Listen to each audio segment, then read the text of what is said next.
Va-t-on vers la fin de la vie sociale? Donc je parle de vraie vie sociale, évidemment, avec des vraies personnes, parce qu'il faut savoir que depuis la nuit des temps, on a toujours eu besoin des autres. Il y avait peu ou même pas d'homo sapiens, d'humains qui vivaient tout seuls comme ça, comme un loup solitaire, et qui rencontraient des gens juste pour se reproduire, et qui sinon étaient tout le temps tout seuls. On a toujours vécu en petits groupes de 6 ou 12 personnes, des fois plus, des tribus ensuite de centaines de personnes, de peut-être quelques milliers. Aujourd'hui, on a des villes de millions d'habitants, mais voilà, on a toujours été en tout cas des animaux sociaux, et c'est pour ça qu'on a pu bâtir des choses aussi grandes qu'aujourd'hui.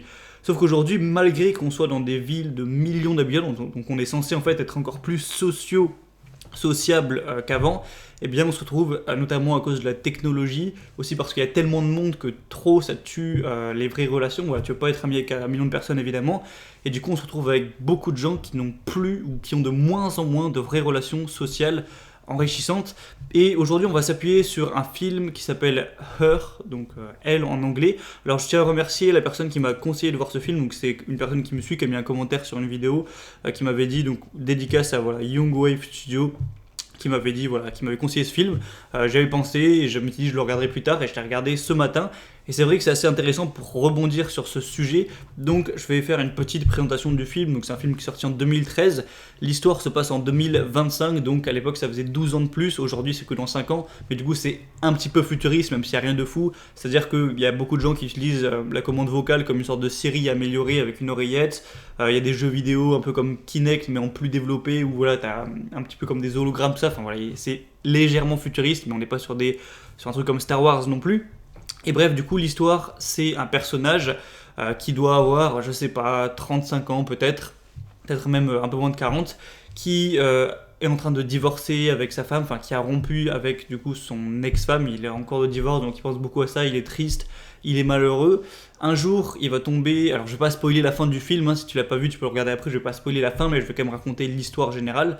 Un jour, il tombe sur une pub pour un nouveau système d'exploitation, avec en gros une intelligence artificielle, donc une voix donc comme Siri, sauf qui est vraiment intelligente, voilà, qui peut lire tes trucs, comprendre, te parler comme une personne tout simplement intelligente. Et il va commencer à discuter en fait avec l'ordinateur, avec la voix de la personne, et ça va partir en couille. Enfin, il va limite s'attacher à elle, ils vont avoir une relation amoureuse, hein, carrément. Enfin, ça part assez loin, c'est assez malaisant comme film, enfin comme certains passages. Et du coup, ce qui m'a moi perturbé, c'est que du coup le mec a extrêmement peu de vie sociale. C'est un homme du quotidien, voilà, qui a un bureau dans le tertiaire, donc là il va au boulot, il travaille, il rentre, il joue aux jeux vidéo, il parle du coup à cette intelligence artificielle, mais il a à peine une seule amie, je crois, dans le film, ou alors un collègue avec qui il va boire un verre très rarement. Voilà, il a une vie sociale qui est presque inexistante, et j'ai l'impression que c'est le cas peut-être de plus en plus de personnes, et ça va en s'accentuant.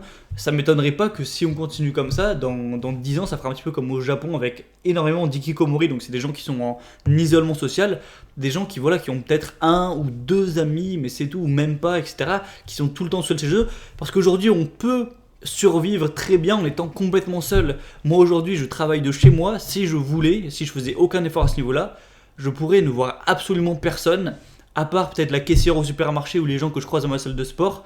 Quoique je pourrais ne pas faire de salle de sport, et je pourrais me faire livrer ma bouffe. Donc je pourrais vraiment vivre sans sortir de chez moi. Genre je pourrais ne pas mourir, être en survie, sans voir absolument personne. Et c'est quand même ouf, et c'est pour ça qu'on a cette tendance à devenir comme ça.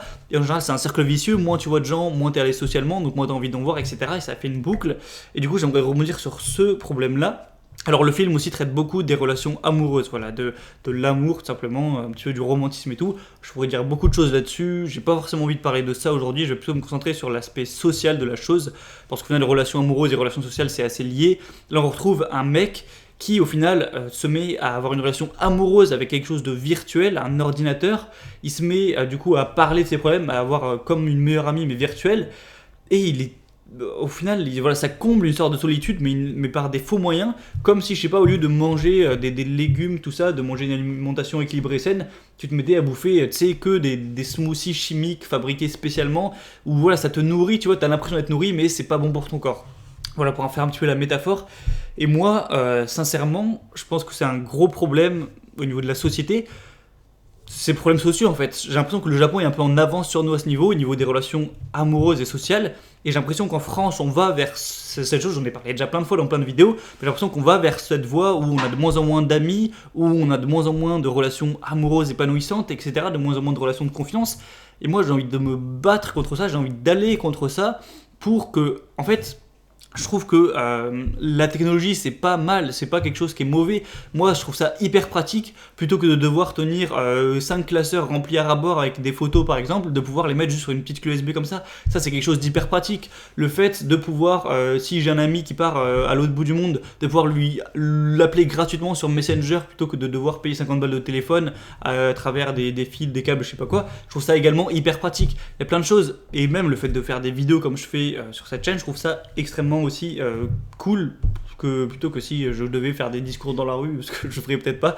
Bref, du coup il y a plein d'aspects positifs à la technologie, mais je trouve qu'il faut prendre les aspects positifs, donc comme de mettre ses photos sur une clé USB plutôt que les stocker chez soi ou autre, mais en faisant attention aux aspects négatifs, parce que c'est peut-être pratique de stocker ses photos sur une clé USB, mais je pense pas que ce soit pratique d'avoir une telle abondance de divertissement qu'on est capable, vraiment moi il y a des gens, j'en entends parler, j'en ai vu, j'en ai connu, qui passent des heures par jour sur Instagram, qui passent des heures sur TikTok, et qui au final tout leur temps libre ils le passent sur les réseaux sociaux et sur Netflix, et du coup ça les comble, ça fait qu'ils ne s'ennuient pas, mais qu'en est-il de leur vie sociale? Est-ce qu'ils vont vraiment être épanouis? Parce que ça va aller en s'empirant. Et moi aujourd'hui j'ai décidé de me battre contre ça tout simplement. Surtout ces derniers temps. Alors je vais te parler de ça dans le mail de dimanche où je vais te raconter un petit peu ce qui s'est passé dans ma vie, ce qui a fait un petit peu chuter ma vie sociale. Donc je vais pas te raconter ça dans cette vidéo, mais je t'en parlerai dans le mail qui va sortir dimanche matin normalement. Je sors cette vidéo mardi normalement. Donc si tu veux recevoir ce mail où je vais parler aussi de comment moi j'ai fait pour... Enfin, qu'est-ce qui a fait que j'ai voulu changer niveau social? Tu t'inscris en passant par le premier lien qui est dans la description, tu rentres ton prénom, ton adresse email, et dimanche matin à 7h tu recevras cet email où on pourra en parler, et tu pourras répondre à l'email si tu veux me parler un petit peu de ça au niveau social et voir s'il y a un intérêt derrière pour les gens qui me suivent, mais bref, voilà. Donc si tu veux t'inscrire, passe par le lien dans la description. Et du coup, en gros, ce que je fais, c'est que j'essaye de passer le moins de temps possible sur tout ce qui est Instagram, TikTok, je n'ai jamais installé cette application, Netflix, voilà, je limite beaucoup, et j'essaye de plus en plus d'aller dans la vraie vie. Par exemple, il y a quelques jours, je suis allé à la bibliothèque, alors qu'au final, je peux très bien lire chez moi, il n'y a aucun souci, mais je suis allé dans la bibliothèque exprès pour le social. Tous les jours maintenant, ou en tout cas assez régulièrement, je vais au terrain de basket de ma ville et je joue au basket, voilà, avec des inconnus qu'on se rencontre là-bas, qu'on joue ensemble, voilà, pour créer des liens sociaux et pour passer du bon temps, voilà, et faire du sport. J'essaye, voilà, je vais peut-être à l'avenir, j'ai aussi une idée de proposer des cours de guitare. Bon, il n'y a pas eu trop de réponses, mais je vais peut-être à l'avenir m'inscrire dans des clubs de sport, peut-être un club d'échecs, ou alors ne serait-ce que sortir dans la rue plus souvent, essayer de parler à des gens dans des endroits publics, ou alors voilà, je me suis inscrit à beaucoup de groupes Facebook aussi, des groupes sur la musique, des groupes sur l'entrepreneuriat, vu que moi je suis en train de lancer mon entreprise. De gagner de l'argent sur internet, etc. J'ai rencontré des gens via ces groupes, je vais peut-être en rencontrant une personne, en rencontrer d'autres et créer des groupes sociaux à partir de ça, organiser tout ça. En fait, j'essaye de me mettre dans la vraie vie, de faire en sorte de voilà, me créer des liens sociaux ou peut-être aussi de sortir plus régulièrement. Bref, j'essaye de mettre en place des choses pour épanouir ma vie sociale. Et si moi tout seul je fais ça, bah, à la limite pour moi peut-être que ça va me combler, peut-être qu'au fil des mois, des années, je vais réussir à construire une vie sociale bien épanouie, bien enrichissante et que moi je sois comblé. Mais j'ai pas envie d'être le seul à faire ça. J'ai envie que, je sais pas, c'est con à dire, mais j'ai envie que la plupart des gens se mettent à faire ça, que quand il y a un samedi et qu'il fait beau dehors, tout le monde ressorte dans la rue, je sais pas moi, jouer au basket, jouer au foot, marcher, j'en sais rien, faire tout et n'importe quoi, mais pas être comme des cons sur un canapé à regarder Netflix. Je trouve ça tellement triste, je vois pas ça comme un progrès de l'humanité en fait tout simplement.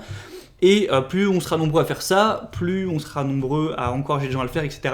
Et je veux pas retourner dans le passé, faire une sorte de retour dans les années 2000 où il y avait moins d'écran, tout ça. Je veux profiter de la technologie pour prendre ce qu'elle nous apporte de meilleur, mais en limitant là où ça peut être négatif. Ça fait longtemps que j'ai bien cerné ces problèmes, et aujourd'hui j'essaye de me mettre à les résoudre. Alors si ça t'intéresse, que je te parle plus de ce que je fais au niveau social pour développer ça, parce que voilà, moi j'ai une vie où si jamais je faisais rien, je suis pas un salarié, je travaille pas pour l'État ni rien, et je suis pas à l'école, si je faisais rien, je serais seul, social, complètement, j'aurais aucune relation, à part peut-être ma famille, tu vois.